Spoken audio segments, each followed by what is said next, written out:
Hello dear, welcome once again to English needs channel. ಬಹಳ ದಿನಗಳ ನಂತರ ನಾನು ವಿಡಿಯೋಗಳನ್ನು ಮಾಡ್ತಾ ಇದ್ದೀನಿ. ಈಗ ನಿನ್ನೆ ಒಂದು ರಿಕ್ವೆಸ್ಟ್ ಬಂತು, ಶೇಕ್ಸ್ಪಿಯರ್ ಬರೆದಿರ್ತಕ್ಕಂಥ ಸಾನೆಟ್ 33ಯನ್ನು ಎಕ್ಸ್ಪ್ಲೈನ್ ಮಾಡಿರಿ ಸರ್ ಅಂತ. ನಾನೀಗ ಈ ಟೆಕ್ಸ್ಟನ್ನು ಕನ್ನಡದಲ್ಲಿ ಚೆನ್ನಾಗಿ ತಿಳಿಸಿ ಹೇಳಿಬಿಡ್ತೀನಿ. ಆಮೇಲೆ ನಿಮಗೆ ಬೇಕಂದರೆ ಇದರ ಸಮ್ರಿಯನ್ನು ಕೊಡ್ತೀನಿ, ನೀವು ಅದನ್ನು ಓದಿಕೊಂಡು ಎಕ್ಸಾಮಿನೇಷನ್ನಲ್ಲಿ ಬರಿಬಹುದು. ಮೊದಲು ಕನ್ನಡದಲ್ಲಿ ಚೆನ್ನಾಗಿ ಅರ್ಥ ಆಗಲಿ, ಅದೇ ನಿಮ್ಮ ಉದ್ದೇಶ ಇರುತ್ತೆ. Full many a glorious morning have I seen flatter the mountain tops with a sovereign eye ಅಂತ. ನೋಡಿ, ಇದರಲ್ಲಿ ಕವಿ ಏನೋ ಹೇಳಲಿಕ್ಕೆ ಹೋಗ್ತಿದ್ದಾನೆ, ಆದರೆ ಇನ್ನೇನೋ ಒಂದು ರೀತಿಯಲ್ಲಿ ಹೇಳ್ತಿದ್ದಾನೆ. ಕವಿ ಏನಕ್ಕೆ ಏನು ಇಲ್ಲಿ ನೋಡ್ತಿರೋದು, ಒಂದು ಮಾರ್ನಿಂಗ್, ಸೂರ್ಯ ಉದಯಿಸ್ತಾ ಇದ್ದಾನೆ. ಸೂರ್ಯ ಉದಯಿಸಿ ಆತನ ಹೊಂಗಿರಣಗಳು ಬಂದು ಒಂದು ಬೆಟ್ಟದ ತುದಿಯ ಮೇಲೋ ಈ ರೀತಿ, ಅಥವಾ ಆತನ ಹೊಂಗಿರಣಗಳು ಒಂದು ನಿಸ್ತೇಜವಾಗಿ ಹರಿತಕ್ಕಂಥ ಒಂದು ಹಳ್ಳದ ನೀರಿನ ಮೇಲೋ ಬಿದ್ದು ಅದಕ್ಕೆ ಗೋಲ್ಡನ್ ಲೇಪನ್ನು ಕೊಡ್ತಾ ಇದ್ದು, ಅಂದರೆ ಗೋಲ್ಡನ್ ರೇಸ್ ಹೊಂಗಿರಣಗಳಿರುತ್ತಲ್ಲ, ಅದು ಟಚ್ ಮಾಡಿದಾಗ, ಇಲ್ಲಿ ನೋಡಿ ಎಂಥ ಬ್ಯೂಟಿಫುಲ್ ಪಿಕ್ಚರ್ ಸಿಕ್ಕಿದೆ ನನಗೆ. ಈ ಹೊಂಗಿರಣಗಳು ಬಂದು ಟಚ್ ಆದಾಗ ಎಷ್ಟು ಅಂದವಾಗಿ ಕಾಣುತ್ತೆ ಅಂತ ಮುಂದೆ ಹೇಳ್ತಾನೆ ನೋಡಿ. ಇಲ್ಲಿ flatter the mountain tops with sovereign eye. Sovereign eye ಅಂತಂದ್ರೆ ಇಲ್ಲಿ ಕಿಂಗ್ಸ್ ಐ. ಕಿಂಗ್ ಅಂದ್ರೆ ಇಲ್ಲಿ ಸನ್ ಅಂತ ಅರ್ಥ. ಸೂರ್ಯ ತನ್ನ ಹೊಂಗಿರಣಗಳಿಂದ ಒಂದು ಮೌಂಟೇನ್ ಟಾಪ್ಸ್ ಅನ್ನು ಎಷ್ಟು ಚೆನ್ನಾಗಿ ಅಂದವಾಗಿ ಮಾಡಿದ್ದಾನೆ ನೋಡ್ರಿ, ಎಂಥ ಒಳ್ಳೆ ಬ್ಯೂಟಿಫುಲ್ ಚಿತ್ರ ಇದೆ. Gilding pale stream with heavenly alchemy ಅಂತ. ಅಲ್ಕೆಮಿ ಅಂತಂದ್ರೆ ಆ ಮಿಡಿವಲ್ ಪೀರಿಯಡಲ್ಲಿ ಒಂದು ಪ್ರೊಸೆಸ್ ಇತ್ತು. ಅಂದರೆ ಜನ ನಂಬಿದ್ರ, ಆ ಥರ ಏನು ನಿಜವಾಗಿ ನಡೆದಿಲ್ಲ. ಯಾವುದೇ ಒಂದು ಮೆಟಲನ್ನು ತಗೊಂಡು ನೀವು ಆ ಲೋಹವನ್ನು ಆ ಪ್ರೊಸೆಸ್ನಿಂದ, ಅಲ್ಕೆಮಿ ಯಾರಿಗೆ ಗೊತ್ತಿರುತ್ತೋ ಅವರು ಅದನ್ನು ಗೋಲ್ಡ್ ಆಗಿ ಕನ್ವರ್ಟ್ ಮಾಡ್ತಿದ್ರು ಅಂತ. ಅಂದರೆ anything could be turned into gold. ಇಲ್ಲಿ ಏನು ಹೇಳ್ತಾನೆ, ಗಿಲ್ಡಿಂಗ್ ಪೇಲ್ ಸ್ಟ್ರೀಮ್. ಗಿಲ್ಡಿಂಗ್ ಅಂತಂದರೆ ಒಂಥರ ಲೇಪನ ಮಾಡುವಂಥ, ಬಂಗಾರದ ಲೇಪನವನ್ನು ಮಾಡಿದ್ದು. ಎದಕ್ಕೆ? ಪೇಲ್ ಸ್ಟ್ರೀಮ್, ಹಳ್ಳ. ಅಂದರೆ ಈ ಡಾನ್ ಟೈಮಲ್ಲಿ, ಅಂದರೆ ಸೂರ್ಯನ ಉದಯ ಆಗೋಕ್ಕಿಂತ ಮುಂಚೆ ಸ್ವಲ್ಪ ಕತ್ತಲಿರುತ್ತಲ್ಲ, ಆ ಟೈಮ್ನಲ್ಲಿ ಆ ಹರಿಯುವ ನೀರು ನಮಗೆ ಪೇಲಾಗಿ ಕಾಣುತ್ತೆ, ಯಾಕಂದರೆ ಬೆಳಕಿರಲ್ಲ. ಹಾಗೆ ಅಂಥದ್ದಕ್ಕೆ ಬಂದು ಆ ಹೊಂಗಿರಣಗಳು ಅದರ ಮೇಲೆ ಬಿದ್ದು ಅಷ್ಟು ಬ್ಯೂಟಿಫುಲ್ ಆಗಿ ಮಾಡಿದಂತೆ. ಅಂದರೆ ಇಲ್ಲಿ ನಮಗೆ ಹೊರಗಡೆ ಜಗತ್ತಿನಲ್ಲಿ ಕಾಣುವುದನ್ನು ಹೇಳ್ತಾ ಇದ್ದಾನೆ, ಆದರೆ ಇಲ್ಲಿ ಆತನ ಉದ್ದೇಶವೇ ಬೇರೆ. ಇಲ್ಲಿ ಸನ್ ಅಂದರೆ ಈತ ಪ್ರೀತಿಸಿರ್ತಕ್ಕಂಥ ಇನ್ನೊಬ್ಬ ವ್ಯಕ್ತಿ, ಅದು ಮಿಸ್ಟರ್ WH ಅಂತ ಹೇಳ್ತಾರೆ. ಈ ಮಿಸ್ಟರ್ WH ಮತ್ತು ಶೇಕ್ಸ್ಪಿಯರ್ನ ಮಧ್ಯೆ ತುಂಬ ಅವಿನಾಭಾವ ಸಂಬಂಧ ಇತ್ತು, ತುಂಬ ಪ್ರೀತಿಸ್ತಾ ಇದ್ರು ಇಬ್ಬರು ಅಂತ. ಸ್ಪೆಷಲಿ ಈ ಕಡೆಯಿಂದ ಆ ಕಡೆಗೆ ತುಂಬಾ ಪ್ರೀತಿ ಇತ್ತು. ಆತ ತುಂಬ ಅಂದವಾಗಿರ್ತಕ್ಕಂಥ ವ್ಯಕ್ತಿ ಇದ್ದ ಅನ್ನೋದು ಈತನ ಸಾನೆಟ್ಗಳಲ್ಲೇ ನಮಗೆ ಗೊತ್ತಾಗುತ್ತೆ. ಅದಕ್ಕೆ ಆ ಪ್ರೀತಿ ಸಿಕ್ಕದ್ದನ್ನು ಹೇಳ್ತಾ ಇದ್ದಾನೆ ಇಲ್ಲಿ. ಏನಂತ? ಫುಲ್ ಮೆನಿ ಅ ಗ್ಲೋರಿಯಸ್, ಅಂದರೆ ಎಷ್ಟೋ ದಿನಗಳು ನನಗೆ ಆ ಪ್ರೀತಿ ಸಿಕ್ಕಿದೆ ಅಂತ. ಅಂದರೆ ಇಲ್ಲಿ ಸನ್ ರೇಸ್ ಯಾವ ಥರ ಗೋಲ್ಡನ್ ಆಗಿದಾವೋ ಹಾಗೆ ಈತನ ಪ್ರೀತಿ ನನಗೆ ಗೋಲ್ಡನ್ ಆಗಿದೆ ಅಂತ ಅರ್ಥ. ಆ ಪ್ರೀತಿ ನನಗೆ ಸಿಕ್ಕಿದೆ. Kissing with a golden face meadows green. Meadows ಅಂದರೆ ಹುಲ್ಲುಗಾವಲು ಅಂತ. ಸೊ ಈ ಹುಲ್ಲುಗಾವಲಿನ ಮೇಲೆ ಈ ನೋಡಿ, ಈ ಚಿತ್ರದಲ್ಲಿ ಇದೆಯಲ್ಲ, ಹೀಗೆ ಹೊಂಗಿರಣಗಳು ಬಂದು ಇದನ್ನು ಟಚ್ ಮಾಡಿದಾಗ, ಅಲ್ಲಿ ಕಿಸ್ ಅಂದರೆ ಟಚ್ ಅಂತ ಅರ್ಥ, ಟಚ್ ಮಾಡಿದಾಗ ಎಷ್ಟು ಅಂದವಾಗಿ ಕಾಣುತ್ತಲ್ಲ. ನನ್ನ ಜೀವನದಲ್ಲೂ ಕೂಡ ಆತನ ಪ್ರೀತಿ ಅಷ್ಟೇ ಅಂದವನ್ನು ತಂದಿತ್ತು, ಅಷ್ಟು ಖುಷಿಯನ್ನು ಕೊಟ್ಟಿತ್ತು ನನಗೆ ಅನ್ನುವ ಅರ್ಥ. Anon permit the basest cloud to ride with ugly rack on his celestial face. Celestial face ಅಂತಂದ್ರೆ ಅಗೇನ್ ಸನ್ ಅಂತಾನೆ ಅರ್ಥ, ಸನ್ ಫೇಸ್ ಅಂತ. ಈ ಸೂರ್ಯ ದಿನನಿತ್ಯ ಬೆಳಗ್ತಾ ಇದ್ದ, ಬೆಳಗುವಾಗ ಎಲ್ಲವೂ ಅಂದವಾಗಿತ್ತು. ಆದರೆ ಒಮ್ಮೆ ಏನಾಯಿತು, ಒಂದು ಡಾರ್ಕ್ ಕ್ಲೌಡ್ ಬಂತು. ಈ ಡಾರ್ಕ್ ಕ್ಲೌಡ್, ಘನವಾಗಿರ್ತಕ್ಕಂಥ ಒಂದು ಕಪ್ಪನೆ ಮೋಡ ಬಂದು ಆ ಸೂರ್ಯನನ್ನು ಕವರ್ ಮಾಡಿಬಿಡ್ತು. ಇಲ್ಲಿ ಈ ಸೂರ್ಯನನ್ನು ಕವರ್ ಮಾಡ್ತಕ್ಕಂಥದ್ದು ಅನ್ನೋ ಅರ್ಥ ಅಂದರೆ ಅಲ್ಲಿ ಡಾರ್ಕ್ ಲೇಡಿ ಅಂತ ಒಬ್ಬಳು ಬರ್ತಾಳೆ. ಅಂದರೆ ಇವರಿಬ್ಬರ ಮಧ್ಯ ಇರುವ ಪ್ರೀತಿಯಲ್ಲಿ ಆಕೆ ಮಧ್ಯದಲ್ಲಿ ಅಡ್ಡ ಬರ್ತಾಳೆ ಅಂತ. ಅಡ್ಡ ಬಂದು ಇವರ ಪ್ರೀತಿಯನ್ನು ಕೆಡಿಸ್ತಾಳೆ ಅಂತ. ಅಂದರೆ ಆ್ಯಕ್ಚುಲಿ ಆಕೆ ಏನು ಮಾಡ್ತಾಳೆ, ಈ ಡಾರ್ಕ್ ಲೇಡಿ ಅಂತ ಏನು ಹೇಳ್ತಾರಲ್ಲ, ಆಕೆ ಈತನ ಫ್ರೆಂಡ್ ಏನಿದ್ದ WH, ಮಿಸ್ಟರ್ WH, ಆತನನ್ನು ಪ್ರೀತಿಸೋಕ್ಕೆ ಸ್ಟಾರ್ಟ್ ಮಾಡ್ತಾಳೆ. ಅವರಿಬ್ಬರ ಮಧ್ಯೆ ಶುರುವಾಗುತ್ತೆ. ಅವಾಗ ಈತನಿಗೆ ಹಿನ್ನಡೆ ಆಗ್ಬಿಡುತ್ತೆ. ಅಂದರೆ ಈತ ಅವನನ್ನು ಕಳ್ಕೊಂಡು ಬಿಡ್ತಾನೆ.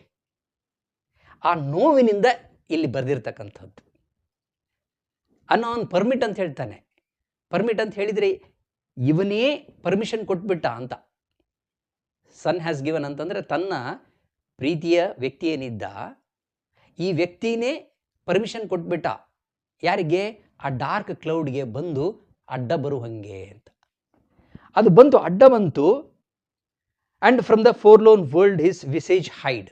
ವಿಸೇಜ್ ಅಂದರೆ ಅಗೇನ್ ಫೇಸ್ ಅಂತ ಅರ್ಥ. ಅಂದರೆ ಇಲ್ಲಿ ಸೂರ್ಯನ ಬಂದು ಕವಿದು ಬಿಟ್ಟಿತು. ಅಂದರೆ ನಮ್ಮಿಬ್ಬರ ಮಧ್ಯೆ ಬಂದು ಅದು ಕವಿದು ಬಿಟ್ಟಿತು. ಆ ಕವಿದಿದ್ದರಿಂದ ಏನಾಯಿತು? ನನಗೆ ಆತ ತಪ್ಪಿ ಹೋದ, ನನ್ನ ಕೈಯಿಂದ ತಪ್ಪಿ ಹೋದ ಅಂತ. Stealing unseen to west with disgrace. ನೋಡಿ, ಅಲ್ಲಿ ಅವರಿಬ್ಬರ ಮಧ್ಯೆ ಪ್ರೀತಿ ಉಂಟಾದಾಗ ಆ ಪ್ರೀತಿ ಡಿಸ್ಗ್ರೇಸ್ ಅಂತ ಹೇಳ್ತಾನೆ. ಯಾವಾಗ ಈ ಡಿಸ್ಗ್ರೇಸ್ ಆಯಿತು ಅವಾಗ ಮುಖವನ್ನು ಮುಚ್ಚಿಕೊಂಡು, ಅಂದರೆ ನಾಚಿಕೆಯಿಂದ ಮುಖವನ್ನು ಮುಚ್ಚಿಕೊಂಡು ಈತ ಹೊರಟೋದ. ಇಲ್ಲಿ ಅದನ್ನು ಯಾತಕ್ಕೆ ಹೋಲಿಕೆ ಮಾಡ್ತಾನೆ? Sun going behind the dark cloud and getting unseen, ಅಂದರೆ going unseen towards the west and going down into the western horizon. ಅಂದರೆ ಅಲ್ಲಿ ಕಣ್ಣಿಗೆ ಕಾಣದಂಗೆ ಅಲ್ಲಿವರೆಗೂ ಹೋಗಿ ಅಲ್ಲಿ ಮುಳುಗಿಬಿಟ್ಟ ಅಂತ. ಅಂದರೆ ನನ್ನ ಕಣ್ಣಿಂದ ದೂರ ಆಗ್ಬಿಟ್ಟ, ನನ್ನ ದೃಷ್ಟಿಯಿಂದ ದೂರ ಆಗಿ ಹೋಗ್ಬಿಟ್ಟ. Even so my sun one early morn did shine. ಒಂದೇ ದಿನಕ್ಕೆ ನನಗೆ ನನ್ನ ಮೇಲೆ ಪ್ರೀತಿಯನ್ನು ತೋರಿಸಿದ್ದ ಆತ. ಅಂದರೆ ಇಲ್ಲಿ ಒಂದು ದಿನ ಅಂದರೆ ಒಂದು ದಿನ ಅಲ್ಲ, ಕೆಲವು ಸಮಯ ಅಂತ, ಅಂದರೆ ಸ್ವಲ್ಪ ಸಮಯ ಅಂತ ಹೇಳ್ಬೋದು. ಸ್ವಲ್ಪ ಸಮಯ ನನ್ನ ಜೊತೆ ಇದ್ದಿರ್ತಕ್ಕಂಥ ಆ ಪ್ರೀತಿಯಿಂದಾಗಿ ನನಗೆ ತುಂಬ ಖುಷಿ ಸಿಕ್ಕಿತ್ತು. ಆ ಬೆಳಗಿದ್ದ ನನ್ನ ಜೀವನವನ್ನು ಆತ ಬೆಳಗಿದ್ದ. With all triumphant splendour on my brow. My brow ಅಂದರೆ ನನ್ನ ಮುಖ ಅಂತ ಅರ್ಥ. ನನ್ನ ಮುಖವನ್ನು ಬೆಳಗಿದ್ದ ಅಂದರೆ ಏನು? ನನಗೆ ನಗುವನ್ನು ತಂದು ಕೊಟ್ಟಿದ್ದ, ನನಗೆ ಖುಷಿಯನ್ನು ತಂದು ಕೊಟ್ಟಿದ್ದ. ಆ ಪ್ರೀತಿ ನನಗೆ ಅಷ್ಟೊಂದು ಖುಷಿಯನ್ನು ತಂದು ಕೊಟ್ಟಿತ್ತು ಅಂತ ಹೇಳ್ತಾನೆ. ನೋಡಿ, ಅಷ್ಟೊಂದು ಪ್ರೀತಿ ಅವರಿಬ್ಬರ ಮಧ್ಯೆ ಇರುವಾಗ ಮೂರನೇ ವ್ಯಕ್ತಿ ಬಂದು ಆತನ ಪ್ರೀತಿಯನ್ನು ಕಸ್ಕೊಂಡು ಹೋದಾಗ ಹೇಗಾಗಿರ್ಬೋದು ಶೇಕ್ಸ್ಪಿಯರ್ಗೆ? ಅದನ್ನೇ ಬರ್ಕೊಳ್ತಾನೆ, ಈ ಡಾರ್ಕ್ ಲೇಡಿ ಬಂದು ಎಲ್ಲ ಕೆಡಿಸ್ಬಿಟ್ಲು ಅಂತ. But out alack he was but 1 hour mine. Again 1 hour ಅಂದರೆ ಇಲ್ಲಿ ರಿಯಲಿ 1 hour ಅಂತಲ್ಲ, ಕೆಲವು ಸಮಯ ಅಂತ ಅರ್ಥ. ಸ್ವಲ್ಪ ಸಮಯದವರೆಗೆ ನನ್ನವನಾಗಿದ್ದ, ಮೈನ್ ಅಂತ ಹೇಳ್ತಾನೆ. ಆ ವ್ಯಕ್ತಿ ಕೆಲವು ಸಮಯ ನನ್ನನ್ನು ಪ್ರೀತಿಸಿದ್ದ, ನನ್ನ ಮೇಲೆ ಆತನ ಪ್ರೀತಿ ಬಲವಾಗಿ ಇತ್ತು. ಎಲ್ಲಿವರೆಗೂ? ಈ ಡಾರ್ಕ್ ಲೇಡಿ ಬಂದು ಕೆಡಿಸೋವರೆಗೂ. The region cloud hath masked him from me now. ಅಂದರೆ ಈಗೇನಾಗ್ಬಿಟ್ಟಿದೆ, ಆಕೆ ಬಂದು ಆ ಸೂರ್ಯನನ್ನು ಹೇಗೆ ಡಾರ್ಕ್ ಕ್ಲೌಡ್ ಬಂದು ಕವರ್ ಮಾಡಿಬಿಡ್ತೋ ಅದೇ ಥರ ಈ ಡಾರ್ಕ್ ಲೇಡಿ ಬಂದುಬಿಟ್ಟು ನಮ್ಮಿಬ್ಬರ ಅವನನ್ನು ಕವರ್ ಮಾಡಿಬಿಟ್ಲು, ಅಂದರೆ ನನ್ನಿಂದ ಕಸ್ಕೊಂಡ್ಬಿಟ್ಲು. Yet him for this my love no with disdaineth. ಇದರಿಂದಾಗಿ ಹೇಳ್ತಾನೆ, ಇದರಿಂದಾಗಿ ನನ್ನ ಪ್ರೀತಿ ಏನೂ ಕಮ್ಮಿ ಆಗಲ್ಲ ಅಂತ ಹೇಳ್ತಾನೆ. ಆ್ಯಕ್ಚುಲಿ ಆಗಬೇಕಾಗಿದ್ದೇನಾಗಿತ್ತು? ಈ ರೀತಿ ಪ್ರೀತಿಸಿದಾಗ ಇನ್ನೊಬ್ಬ ಯಾರೋ ವ್ಯಕ್ತಿ ಬಂದಾಗ ಕೈ ಕೊಟ್ಟು ಹೋಗ್ತಾರಲ್ಲ, ಆಗ ಅವ್ರಿಗೇನೂ ಆಗಲ್ಲ. ಈ ವ್ಯಕ್ತಿಗೆ ಯಾರೋ ಒಂಟಿ ಆಗ್ತಾರೆ, ಆಮೇಲೆ ಕೈ ಕೊಟ್ಟು ಹುಡುಗಿ ಹೋದ್ಲು ಅಂತಂದರೆ ಎಷ್ಟು ನೋವು ಪಡ್ತಾನೆ ಒಬ್ಬ ಹುಡುಗ. ಎಷ್ಟೋ ಜನ ಉರ್ರಾಕೊಂಡು ಸತ್ತು ಹೋಗ್ಬಿಡ್ತಾರೆ, ಹೌದಲ್ಲ? ಅಂಥದ್ರಲ್ಲಿ ಈತ ಏನು ಹೇಳ್ತಾನೆ ನೋಡಿ, ಆಕೆ ಬಂದು ಕಸ್ಕೊಂಡು ಹೋದರೂ ಕೂಡ, ನನ್ನ ಪ್ರೀತಿನ ನಾನು ಕಳ್ಕೊಂಡ್ರೂ ಕೂಡ ನಾನು ಕಂಪ್ಲೇಂಟ್ ಮಾಡಲ್ಲ ಅಂತ ಹೇಳ್ತಾನೆ. ನಾನು ಪ್ರೀತಿ ಮಾಡ್ತಾನೆ ಹೋಗ್ತೀನಿ ಅಂತ. ನೋಡಿ ಇಲ್ಲಿ ಮುಂದೆ, suns of the world may stain when heaven's ಹೆವನ್ಸ್ ಸನ್ ಸ್ಟೇನ್ತ್. ಹೆವನ್ಸ್ ಸನ್ ಅಂದರೆ ಅರ್ಥ ಇಲ್ಲಿ ಅಲ್ಲಿ ರಿಯಲ್ ಸನ್, SUN. ಈತನೇ ಆತನಿಗೇ ಒಂದು ಕಪ್ಪು ಚುಕ್ಕೆ ಆಗ್ತಿರುವಾಗ, ಅಂದರೆ ಯಾವಾಗಾದರೂ ಕಪ್ಪು ಮೋಡಗಳು ಬಂದಾಗ ಅವನನ್ನು ಕವಿದು ಬಿಡ್ತವೆ ಅಂತ, ಆತನಿಗೆ ಕಪ್ಪು ಚುಕ್ಕೆಯನ್ನು ಇಡ್ತವೆ. ಅವನಿಗೇ ಕಪ್ಪು ಚುಕ್ಕೆ ಬರ್ತಿರುವಾಗ, ಅವನೇ ಹೀಗಾಗ್ತಿರುವಾಗ, ಇನ್ನು ಹುಲುಮಾನವರಾದ ನಾವು ಅಂದರೆ ಎರಡನೇದಲ್ಲಿ ಇಲ್ಲಿ ಸನ್ಸ್ ಆಫ್ ದಿ ವರ್ಲ್ಡ್ ಅಂತ ಹೇಳಿದರೆ SON ಅಂತ ಅರ್ಥ. ಅಂದರೆ ನಾವು ಹುಲುಮಾನವರು. ಅದು ಹುಲುಮಾನವರು ಯಾವ ಲೆಕ್ಕ ಅಂತ ಹೇಳ್ತಾನೆ. ಆತನಿಗೇ ಬಿಟ್ಟಿಲ್ಲ.